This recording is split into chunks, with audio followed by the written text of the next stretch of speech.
नमस्कार, प्रभा साक्षी देख रहे हैं आप। आपके साथ मैं हूं अंकित सिंह। बिहार एक्सप्रेस में आपका स्वागत है।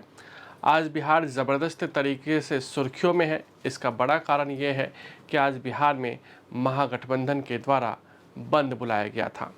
आज बिहार की राजधानी पटना में महागठबंधन की एक ज़बरदस्त रैली निकाली गई थी, जिसका नेतृत्व राहुल गांधी ने किया। साथ ही साथ इस रैली में तेजस्वी यादव, दीपांकर भट्टाचार्य, डी राजा, पप्पू यादव जैसे लोग भी मौजूद रहे। ये पूरा का पूरा मामला जुड़ा है चुनाव आयोग से। चुनाव आयोग ने एक फैसला लिया था, जिसके ज़रिए बिहार में एक बार फिर से वोटर लिस्ट रिवीजन किया जा रहा है। अब इसी के खिलाफ लगातार विपक्ष हमलावर है। विपक्ष का आरोप है कि ये बीजेपी के इशारे पर किया जा रहा है। इससे गरीबों का वोट लिस्ट से हट जाएगा। हालांकि आज बिहार बंद की अगर बात की जाए तो कहीं ना कहीं विपक्ष का ये बिहार बंद का असर बिहार के अलग अलग हिस्सों में देखने को मिला। अररिया हो, पूर्णिया हो, मुजफ्फरपुर हो, पटना के कई हिस्से हो, वहाँ इस बंद का असर रहा। कई जगहों पर ट्रेनों को रोकने की कोशिश की गई, कई जगह सड़कों को रोका गया है। और कुल मिलाकर देखें तो किसी तरीके की हिंसा की खबर तो नहीं रही, लेकिन बंद का असर देखने को मिला है। वार पलटवार का दौर भी शुरू हो गया है। राहुल गांधी पटना में थे। राहुल गांधी ने सीधा सीधा आरोप लगा दिया है कि बिहार में वोट को चोरी करने की कोशिश की जा रही है। वहीं तेजस्वी यादव ने कहा कि प्रधानमंत्री नरेंद्र मोदी और नीतीश कुमार की दादागिरी नहीं चलेगी, गरीबों का वोटर लिस्ट से नाम हटाने की ये साजिश है। दूसरी ओर भाजपा ने पलटवार किया है। भाजपा ने साफ तौर पे कहा है कि अगर राहुल गांधी को ऐसा लगता है कि महाराष्ट्र में गड़बड़ी हुई, तो फिर उन्हें सबसे पहले तेलंगाना, हिमाचल और कर्नाटक से अपनी पार्टी की सरकार को इस्तीफ़ा दिलवा देना चाहिए। उन्हें खुद भी इस्तीफ़ा दे देना चाहिए। साथ ही साथ बीजेपी के रविशंकर प्रसाद ने कहा कि क्या ये महागठबंधन के लोग, क्या ये विपक्ष के लोग रोहिंग्याओं को वोटर लिस्ट में शामिल करना चाहते हैं।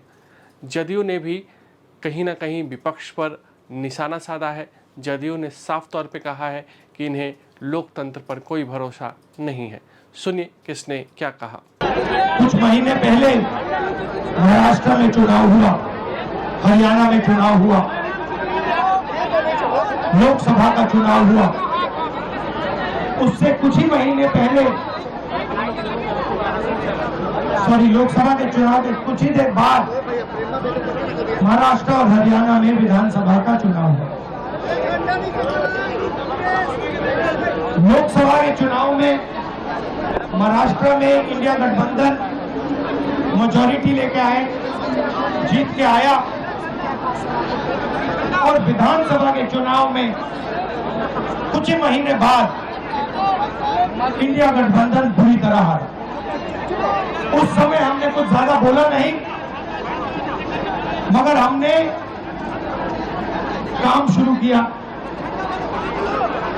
21वीं सदी है, डेटा की सदी है, डेटा की सेंचुरी है। हमने डेटा देखना शुरू किया और जैसे ही हमने डेटा देखना शुरू किया, हमें पता लगा कि लोकसभा में और विधानसभा में 1 करोड़ नए वोटर शामिल हुए। मतलब विधानसभा में 10% ज्यादा वोटरों ने वोट किया। और जब हमने पता लगाया कि ये वोटर कहां से आए, ये कौन है, तो आश्चर्य की चीजें निकली। हर कंस्टिट्यूएंसी में जहां भी वोटर बढ़े, जिन जिन कंस्टिट्यूएंसीज में वोटर बढ़े, वहां पर बीजेपी जीती। सारे के सारे वोट जो नए वोट आए, वो सारे के सारे बीजेपी को गए। एक बिल्डिंग में 4000 5000 वोटर रजिस्टर हुए। गरीबों के वोट काटे गए।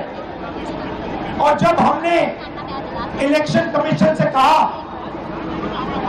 कि आप हमें वोटर लिस्ट दीजिए, आप हमें वीडियोग्राफी जो हर पोलिंग बूथ पे वीडियो लगा हुआ है वो दीजिए।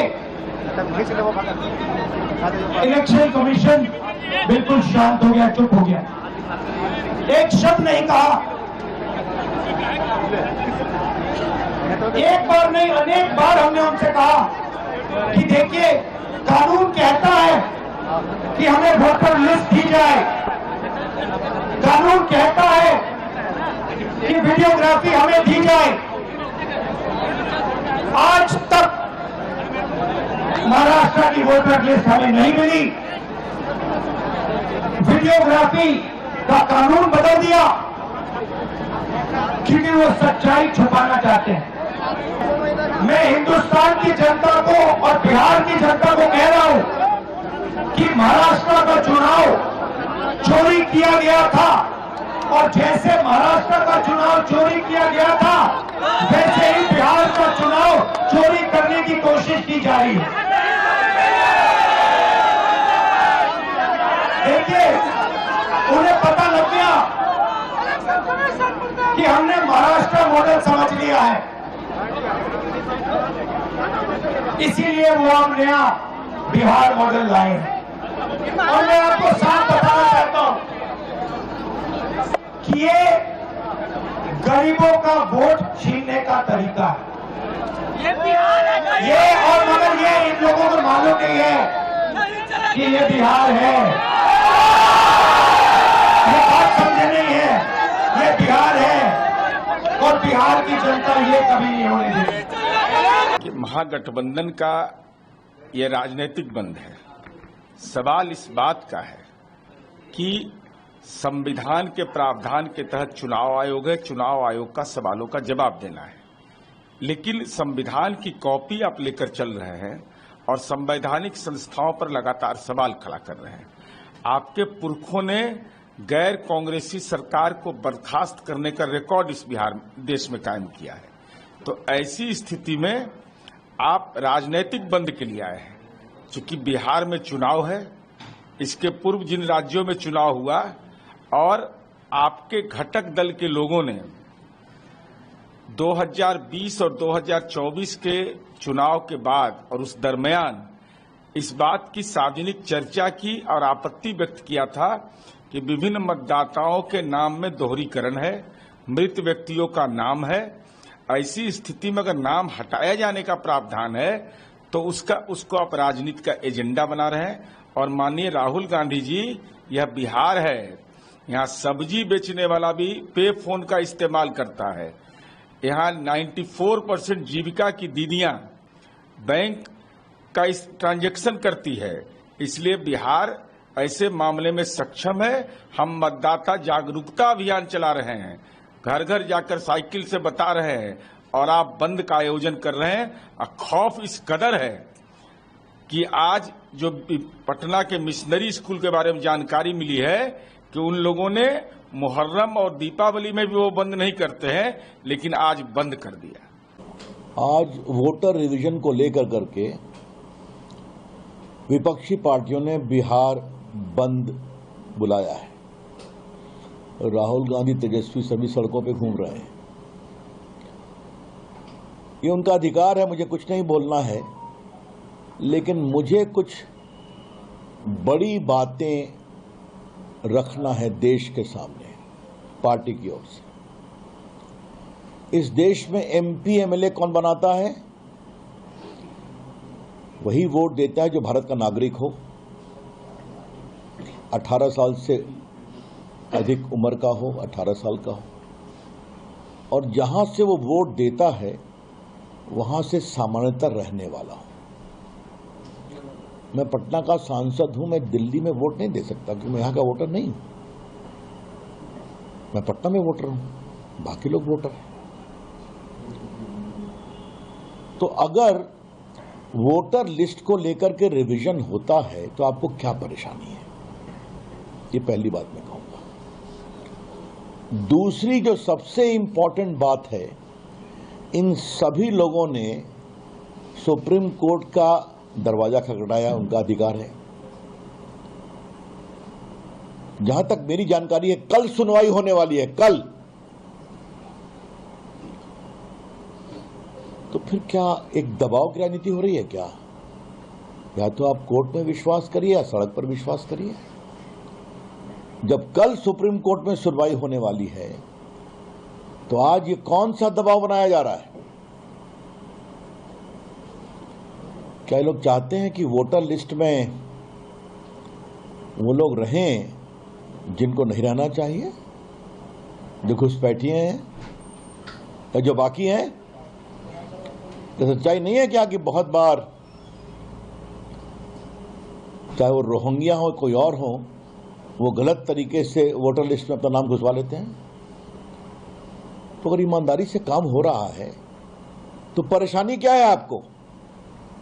तो झारखंड में क्यों नहीं बता रहे, हिमाचल में क्यों नहीं बता रहे, कर्नाटक में क्यों नहीं बता रहे, तेलंगाना में क्यों नहीं बता रहे? तो ये लोग को इस्तीफा करना चाहिए। राहुल गांधी जी को स्वयं इस्तीफा कर देना चाहिए। 99 सांसद जीत कर आए थे तो पूरा तमका लेकर घूम रहे थे कि हम ही जो है जीत गए। तो भाई चुनाव में चले जाइए, सब इस्तीफा कर दीजिए। ये लोग बोलते कुछ हैं, करते कुछ हैं, जनता के लिए कुछ किया नहीं तो जनता ने घर बैठा दिया। गांधी परिवार जिसने इमरजेंसी डाला हो, जिसने 370 बिना संविधान में डाले हुए ही 35A जो है नोटिफाइड कर दिया हो, वो परिवार बोल भी सकता है क्या? संविधान के चर्चा कर भी कैसे सकता है? ये अपने आप में दुर्भाग्य है। आप तो घर में बैठ के इलेक्शन कमीशन की नियुक्ति करते थे, आज तो पूरी कमेटी बनी हुई है। देखिए, इस देश की ये दशा होना, ये सिर्फ गांधी परिवार का ही अपराध है। और बिहार जैसे राज्य यदि पीछे छूटे हैं तो 15 साल जो ब्लॉक किया लालू प्रसाद जी ने, आज यदि पिछड़े हैं, लोग पलायन कर गए, डर से भाग गए, तो वो लालू प्रसाद जी का। देखिए, एकदम एक महत्वपूर्ण चीजें जानकारी मिल रही है। किशनगंज जिले में जहाँ एवरेज 20,000, 22,000, 25,000 लोग आवेदन करते थे आवासीय प्रमाण पत्र के लिए, पिछले 7-8 दिनों में, मात्र 7-8 दिनों में 2,41,000 लोग, मतलब 10 टाइम्स लोगों ने आवेदन किया है। तो ये चिंता का विषय है। इसको निर्वाचन आयोग को भी देखना चाहिए और डिस्ट्रिक्ट मजिस्ट्रेट्स भी इसको देखें कि इसमें कोई बांग्लादेशी नहीं घुसे, इसका जरूर ध्यान रखना चाहिए। अगर आप भी लेना चाहते हैं देश दुनिया की तमाम जानकारी तो आज ही सब्सक्राइब करें हमारे चैनल को। साथ ही नीचे दिए बेल आइकन को जरूर दबाएं ताकि हर अपडेट आप तक पहुंच सके।